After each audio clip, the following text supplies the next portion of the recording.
Now, yesterday we talked a lot about the 15th anniversary and the commemoration of 7/7, that terrible day in London when bombs were blown up in 4 different locations. 52 people were killed, innocents who had just got on a bus or a train to go to work. One of the things that we didn't really talk about last week in any great order, and it was something that I meant to really address because I saw a tweet, funnily enough, from Tony Parsons, of all people, who used to write for The Mirror, about the Battle of the Somme, because it was the 104th anniversary of the Battle of the Somme, which was a First World War battle, for those of you who don't know. Let's talk to Neil Oliver now. He wrote a column about it in the Sunday Times at the weekend. Neil, a very good morning to you. Welcome back. Oh, good morning to you too, Mike. Thanks for having me. Yeah, not at all. I mean, it's a terrible, terrible day, this first day that you describe, where nearly 20,000 British soldiers were killed just on the first day. You can't really quite imagine the horror, can you? It's unspeakable and unthinkable. It still is, probably always will be, the bloodiest day in the history of the British Army. The British Army lost in excess of 54,000 casualties, of whom more than 19,000 were killed in action on that day. By the time the Battle of the Somme was over, it dragged on for weeks and months. By the end of it, there were 1 million dead, including about 500,000 on the British and French side. And 1 million dead. Million is a word we've become familiar with, I suppose, in the 20th and 21st century. You know, people earning millions of pounds and such, but it's a number we take for granted. It would take you 23 days to count from 1 to 1 million. It's a big number, and the idea of that loss, and on that first day when 19,000 were killed, and the great monument that many people will have visited at Thiepval it's known as the monument to the missing of the Somme, because there are so many names, thousands and thousands of names on it, men and boys who have no known grave, and their names are simply listed there in stone. And the idea of missing, it plays a bit of a sleight of hand. You're invited to think that these men turned up for duty that morning and stepped out onto the fields of Picardy and just disappeared. And maybe it's just easier to think of it that way. But the reality is that they're not missing. The army knew exactly who was killed.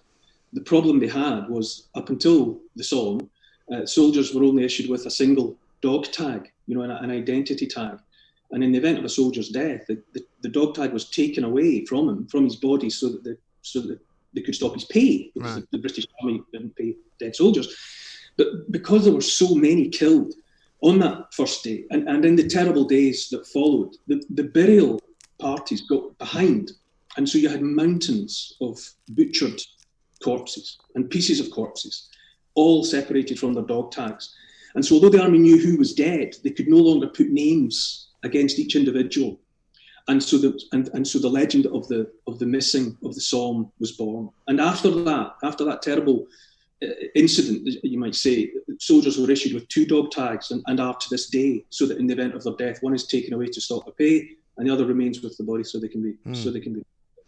It's incredible, isn't it? Because one of the things that I suppose we don't say so much about the First World War as we do about the Second is that we fought together. I mean, Churchill's name has been obviously in the news an awful lot lately because of the statue conversations and all of that. People always say we had to stop Hitler, but the First World War doesn't appear to have that kind of narrative, does it? Because looking back on it, it looks like a terrible waste of everybody's life who went to that part of France and died. Yes, I think our understanding, our perception, our memory of the First World War is very much affected by the way in which the war poets memorialised it and wrote about it while they were actually going through it. And there is this pervasive sadness, this grief without end that hangs, like a black cloud across the First World War. The sadness is unbearable. Although for me, and I'm not alone in this, there is a school of thought that says that the years from 1914 to 1945 might almost be considered as one great apocalypse, with a 20-year gap in the middle. We never came to terms with one another properly after the First World War, and the hate and the heat of it just smouldered for 20 years and then caught light again in 1939 and fought on until 1945. And for me, I mean, this is very much I'm not claiming this is, this isn't, accepted historical thinking at all, but it seems to me that as a species, as a people, as the peoples of the world, we haven't got over what we did to each other in the 20th century. We inflicted so much unbearable hurt on ourselves and on each other, and we harvested millions. And then after the Second World War, the horror continued with the gulags and all the attendant horrors in China and in Cambodia. And we harvested millions and millions, hundreds of millions of people. And the Romans, had a tactic called decimation, which was, if they knew, they had calculated that if they killed 1 in 10 of an enemy, that they would never have to deal with that enemy meaningfully again, because they would have caused so much hurt, not just on the living population, but on the generations to come, that those populations, they wouldn't have to worry about them. They were dealt with. They had been decimated. And I think something like that happened to the peoples of Europe and of the world between 1914 and 1945. We hurt ourselves and each other so badly that the generations now, are the damaged children of terribly unhappy parents. Yes. I don't wish to quote from a movie to a renowned historian, but there's a line in Gladiator where one of the Roman soldiers says to the main protagonist, what a terrible thing it is when a people don't know they've been conquered. When they're sort of in Germania fighting the savages, right? And Russell Crowe's standing there, and he agrees with him. And I take your point about that, because what was it about the psyche, do you think, of the people of the world, or certainly the people of Western Europe, during sort of 1918 and 1939, that caused the Second World War to then kind of happen? Because I asked that question in the context of where we are now today. We didn't come to terms. The way in which the peace prevailed was not thought through, and there was too much unhappiness and unbearable suffering left behind that was never dealt with, and other forces were able to take that unhappiness and mould it and breathe oxygen onto it and make it catch fire again in the second conflagration, which was the Second World War. And we haven't. What I'm deeply saddened and worried about is that we forget how close war is. War is almost a natural state of human beings, and we've lived in relative peace in much of Europe for a long time. And we can trick ourselves into thinking that it won't happen to us. We had famously, and the English Civil War in the 17th century, but it's really better known, more accurately described as the War of Three Kingdoms, because it swept up Scotland and Ireland and England into a terrible maelstrom of destruction. And then, America had its Civil War in the 19th century, and then we saw the Civil War in Bosnia in the 1990s, and then Syria has a civil war now. And we look on and think, well, that can't happen here because we live in a civilized and peaceful society. And that's the most lethally dangerous misconception that people can have. And what I feel, the lesson we haven't learned is that every moment of every day, war is there beside us, separated by a gossamer sheet that we can so easily put our hands through, and we will have war again, or violence of some sort or another. And it comes when populations can't talk. When the dialogue breaks down, either between nations or between individuals, if there can't be speech, there will be violence. And it's a terrible, terrible negligence for us to be thinking that we can carry on in this way, that we can carry on being cruel to one another and silencing one another and preventing people from speaking honestly, standing up, speaking the truth. If we think there won't be consequences for that, then we're deluded. Yes, I think that's a very good point to make, because I was in Bosnia for a bit of 1993 and a bit of 1994, and I was appalled at what I saw, because basically we all stayed. There wasn't really places for us to stay. You were staying in central Bosnia. We stayed in people's houses.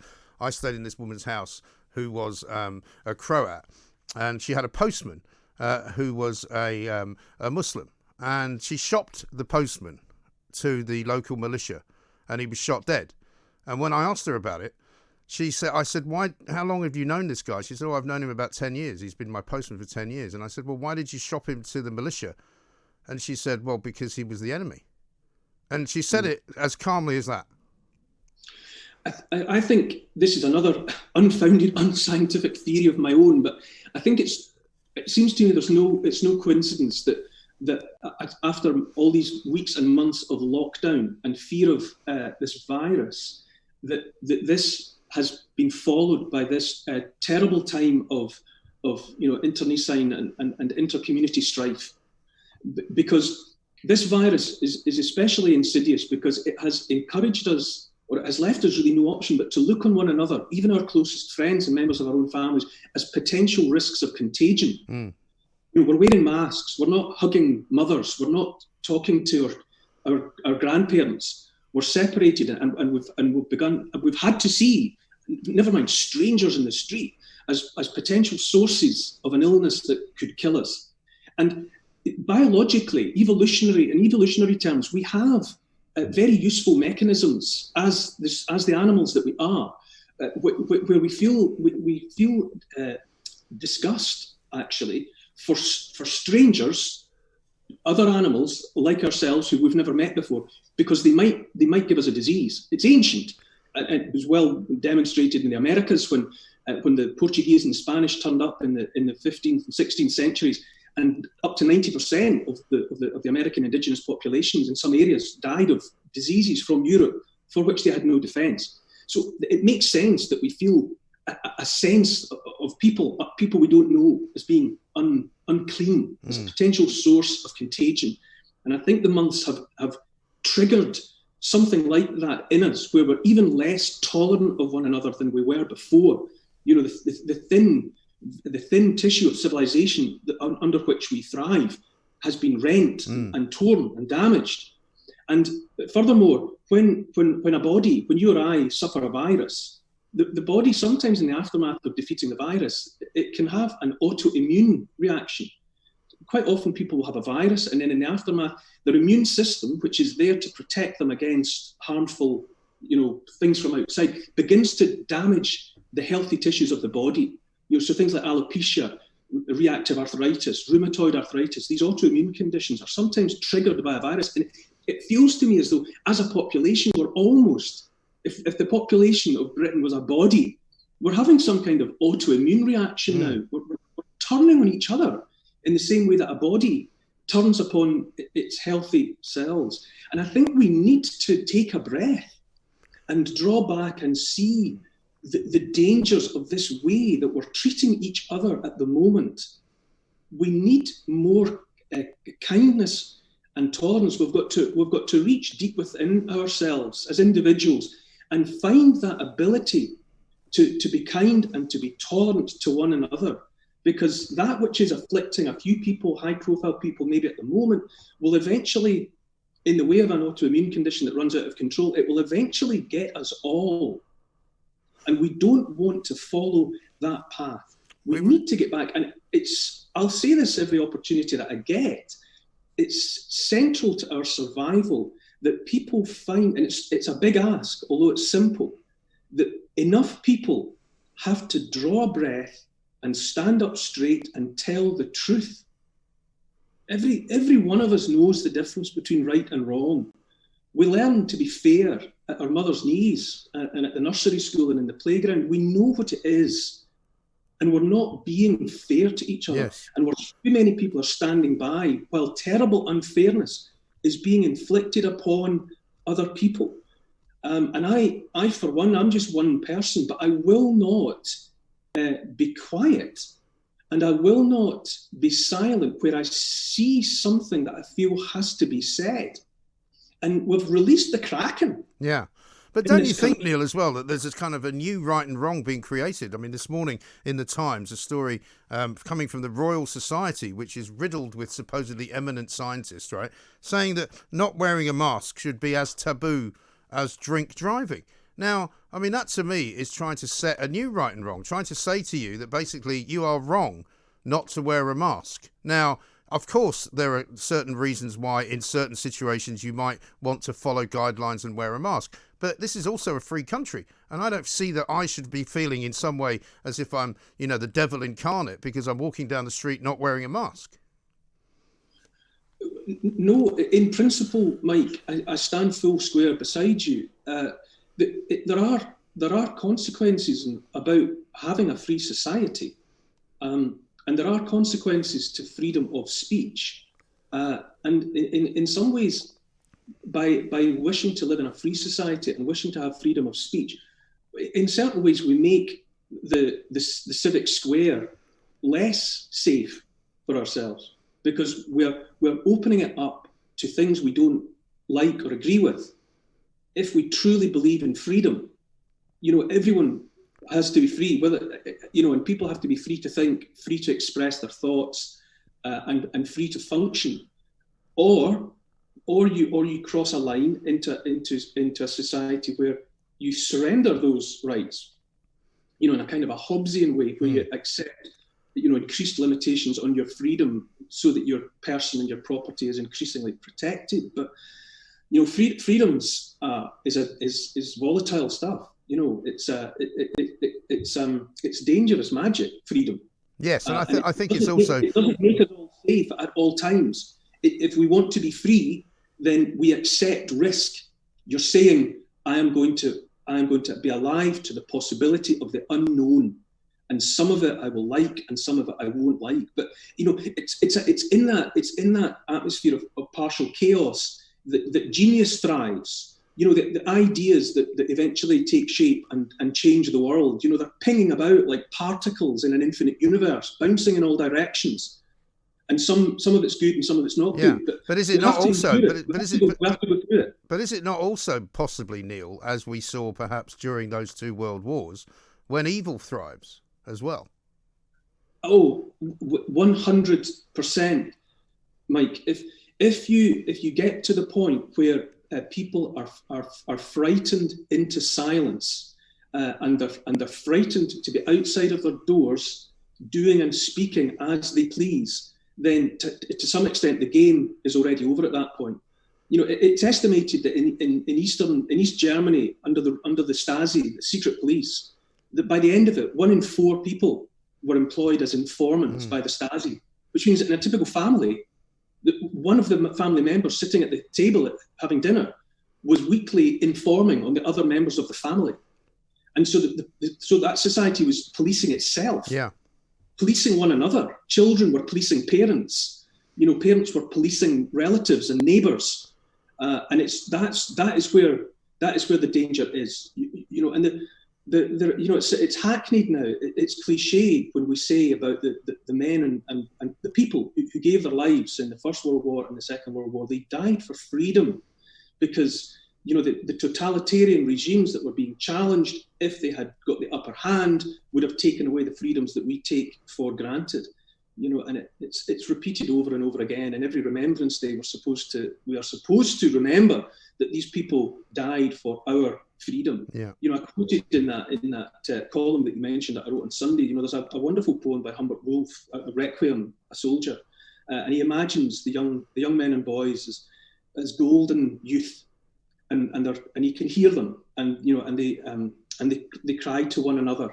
Are they young with our youth, gold with our gold, my brother? Do they smile in the face of death because we died? And we have to ask ourselves what people died for in the 20th century. And as far as I am concerned, with my amateurish, limited understanding of history, is that the great sacrifice was made for freedom. Freedom to think, freedom to speak, freedom to stand up straight back in a public space and say what you believe to be true, and have that accepted as part of the great discourse of a civilized community. And Wow. as we drift closer and closer to a situation where people are frightened into silence, then totalitarian tyranny has already won without a shot fired and without a sword being drawn. Incredible. Well, amen to that, Neil, is all I can say. I don't know where the time goes, but we're out of time. Another fascinating discourse, another fantastic conversation. We'll see you same time next week. Neil Oliver, what can you say about that? If that doesn't make you think, I don't know what does. We're free here in the Independent Republic of Mike Graham.